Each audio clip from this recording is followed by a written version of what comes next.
Now for level design, we're going to mostly stick to left to right scrolling. It does support right to left scrolling, but some odd behaviors can pop up with monster spawns. So it's generally recommended to stick to the of scrolling from left to right. Now I've set up a nice street scene here for us to use. And if you look at the collision, we have the brick wall up and solid, and we got the bottom coming off here.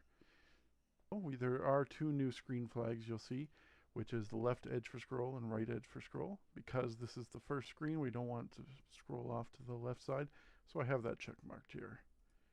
And when I launch the game,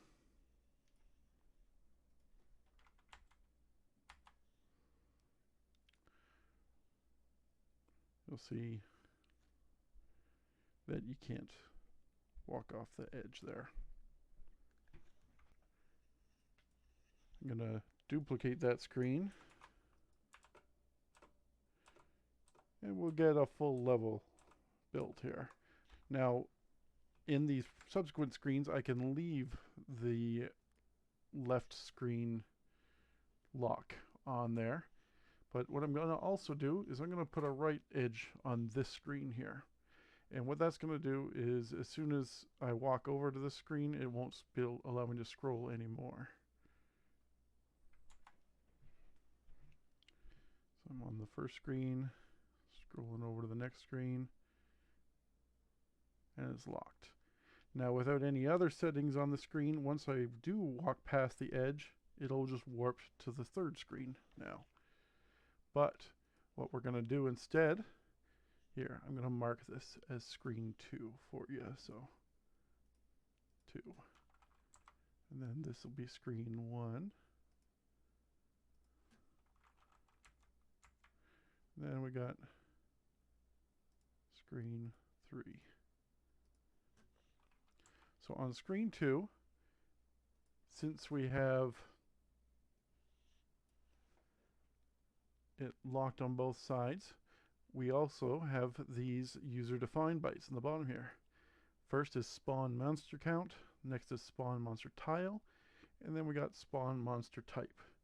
Now, spawn monster count is pretty obvious. It's how many monsters we want to spawn.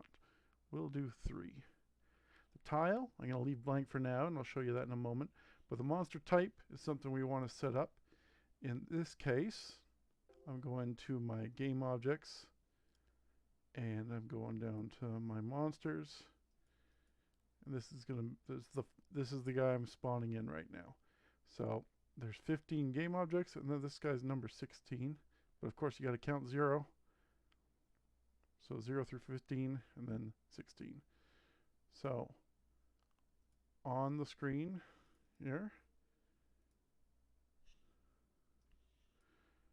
monster type, I'm going to set to 16.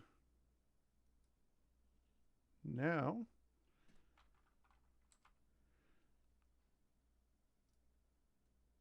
here's what's going to happen.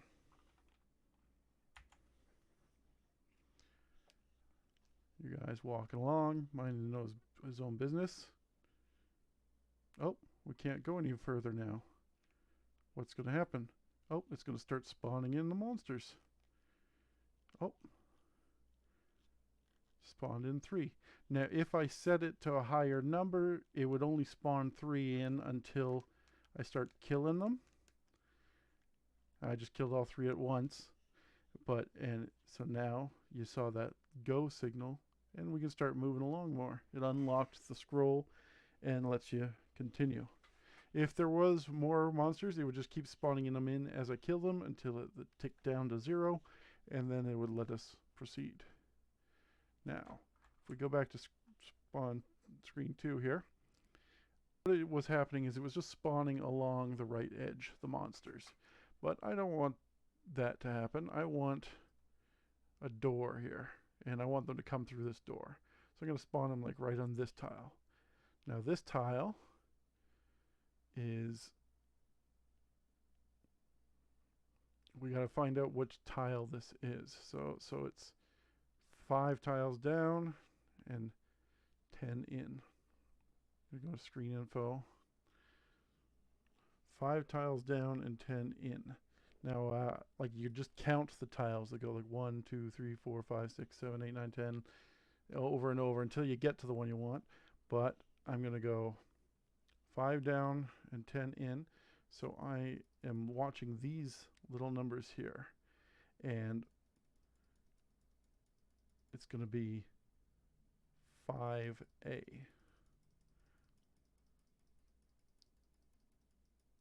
5 being how many tiles up and down it is, and A being 10 in. So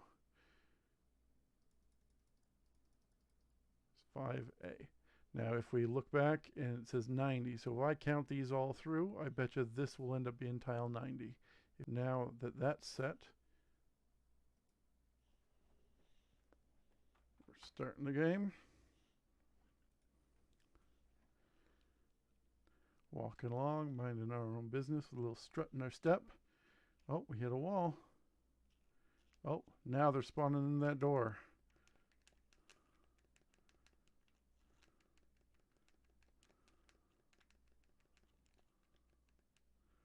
There. Oh, now that it's gone, it'll let us go on. Now you can also spawn monsters in the traditional way.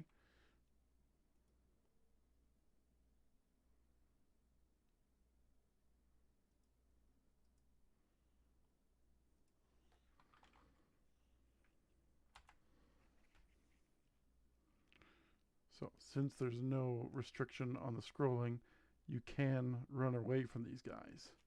That's why it's kind of fun to be able to lock it screen by screen.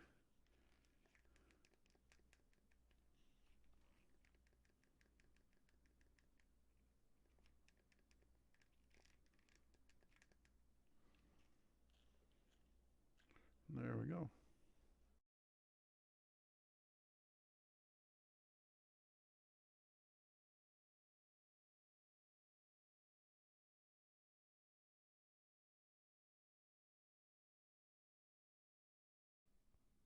The next thing to learn about is adding the higher platforms to the level design. Now let's start with this basic street view. You'll notice we have a wall up at the top there. So I'm going to build some higher platforms up against that upper wall. I'm going to add a 1 block there, a 2 block there, and then we'll mix it up and add a mix of them over here. And then this is the top surface that they would be walking on here.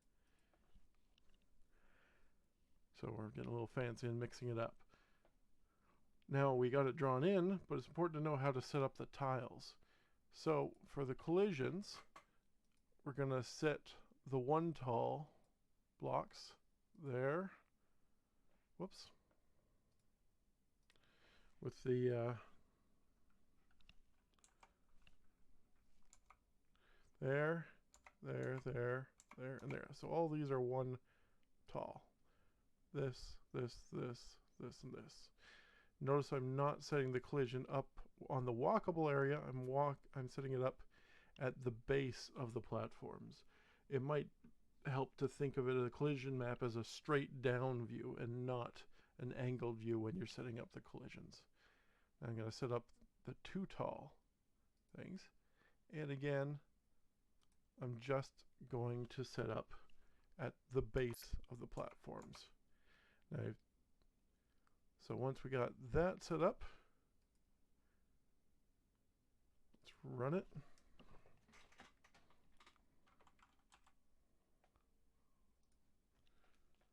And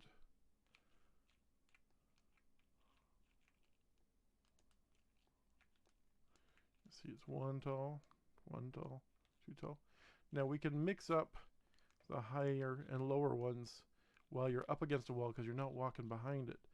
If you start adding the walk behind tiles in order to show a pathway behind these higher platforms, that will start getting complicated. You won't be able to mix the higher and lower platforms like the 1 tall and the 2 tall together because it won't render properly in the game. It won't show up properly.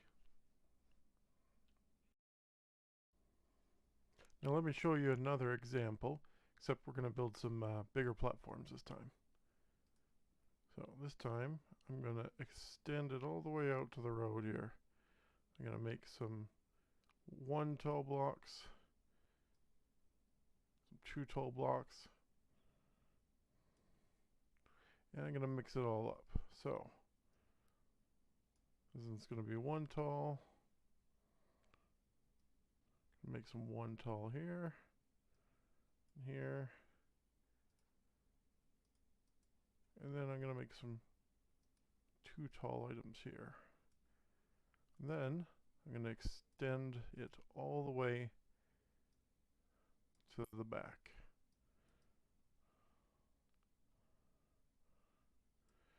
Now, this is 1 tall.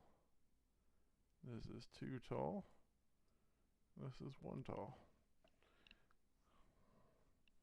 Now, it might help to separate these platforms into different colors for visual clarity.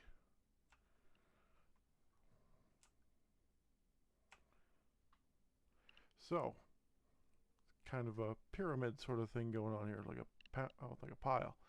So let us set up the collisions now. Start with the 1 talls. Now, there's 1, 2, 3, 4 tiles. So we are going to make all 4 of these 1 tall. Oops, see, I went into the wall there. Gotta fix that, because this wall is there, and remember, we're looking at a straight down map when we're talking about collisions, and we're only putting the new collision types at the base of the platforms. 3, 4. 1, 2, 3.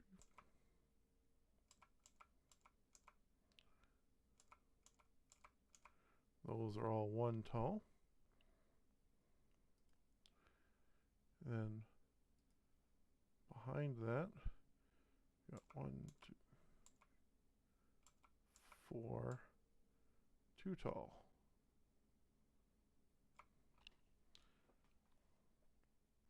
So now when we run this,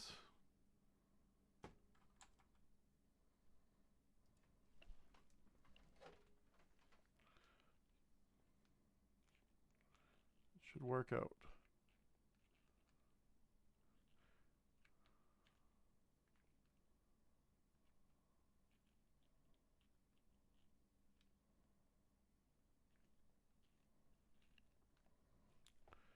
So again, when you're looking at the collisions, you're putting a new tile collision at the base of where the platforms are, and not at the top where they're just showing.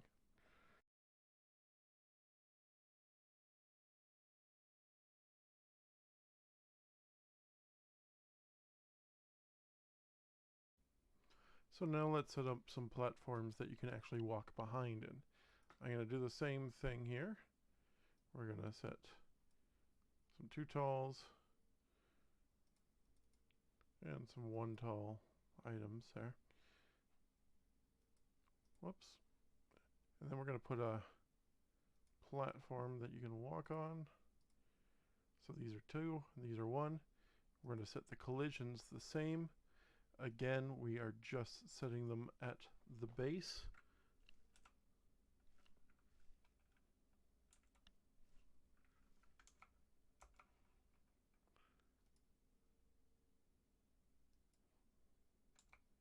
If we don't do the walk behind tiles, I'll show you what it looks like.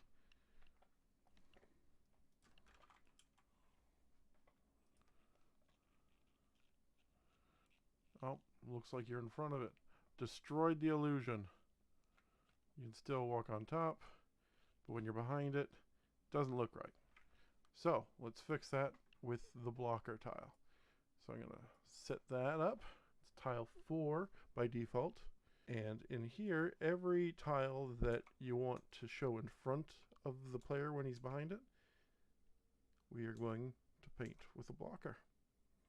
So again, the base is the only collision, but anytime we want to block the tile or the player behind the tile, that's when we put it there. So now if we do it,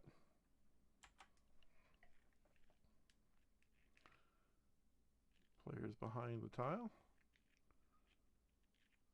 he's behind that tile, but when he's not behind it, he's on top. Then if we go up, it falls behind it.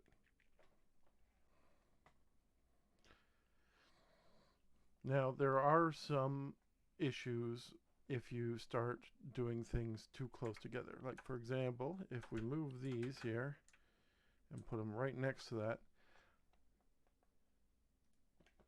it's not going to render properly. This is a limitation of the script. May be able to fix this for later releases, but right now you're fine when you're walking behind it, but as soon as you get behind the other, it starts glitching the player. It's not the end of the world when that happens, but it is something that happens right now.